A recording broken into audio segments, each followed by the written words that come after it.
Hey, what it do, everybody? It's your boy King Crowder, chiming back in with another edition of Historical Figure that we should know or we should discuss. Today's lesson will be kind of on a current event, even though she passed away pretty recently. But I think it's an interesting topic to talk about because I have done some research about her in one of my classes. Her name is Delores Tucker. For those who do not know, she is a former civil rights activist and a politician. Why is Miss Delores Tucker such a big topic as a subject? Number one, she was the first openly person we know from that movement that was anti-rap music. She was anti-gangster rap from the very beginning, and her talking points, even though it came out at the very beginning of hip hop, she has been proven correct about the destructive nature of it. So we have a what she was saying, and now we actually have the fruits of her labor being proven correctly. Delores Tucker, a little bit about her, was born in 1927 in Philadelphia, Pennsylvania. She grew up in a church-loving family, a household strictly with a man leading a patriarchal structure. She was married for almost 30 to 40 something years. We know her background. You know she was down for black people. She worked for the NAACP. She actually worked against those racist laws that were restricting black Pennsylvanians from having the right to real estate and to live where they were. So she put the work in while she was going about her movement. She worked with Dr. King. She was before, during, and after the civil rights movement have passed her by. She was such a phenomenal person because she reached out to Suge Knight at the height of Death Row's Records and when they were prospering. And she told Suge she felt like those rap lyrics that we did and the culture and the imagery that we promoted was damning towards black Americans. She felt like hip hop had some good points to it, but when it got to the gangster rap and how it dehumanized women, it needed to be corrected. She was a visionary by saying that how she saw these things and how she could see how later on they can have an effect on our children. We do know that music is an artistry-based form. We also understand that it's strictly lyric and art, and you can't control art or what it's meant for.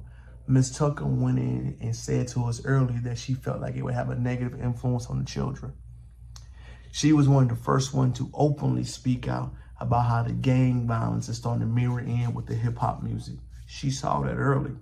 We got a new person that kind of does that now. It's kind of controversial, known as Charleston White, that does the same thing. He points out how the hip hop culture is infusing with the youth. As she is, he is hated the same. Ms. Tucker pointed out those very same talking points by saying, hey, the hip hop music is being destructive. These record labels are championing beef, the conflict culture, and are channeling everything negative right now and boosting that up. It's very rare that you hear a positive hip hop artist prosper and do well as the negatives one do.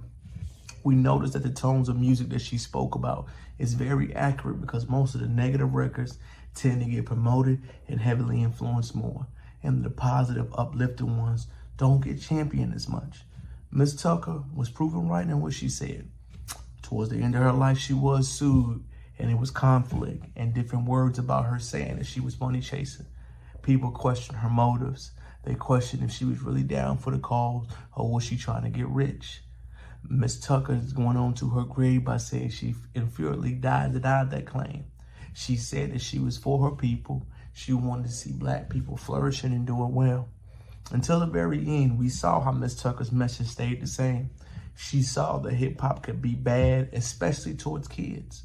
No matter how you feel about the subject or what you're talking about it right now, she may have had some points by saying music should not be listened to kids at that age.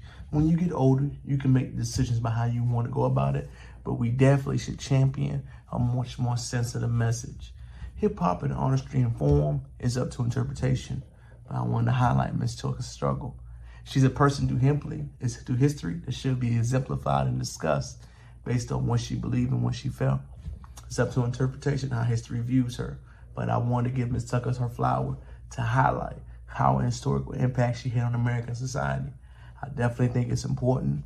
I definitely think everyone should look more into her background and understand what she was trying to say.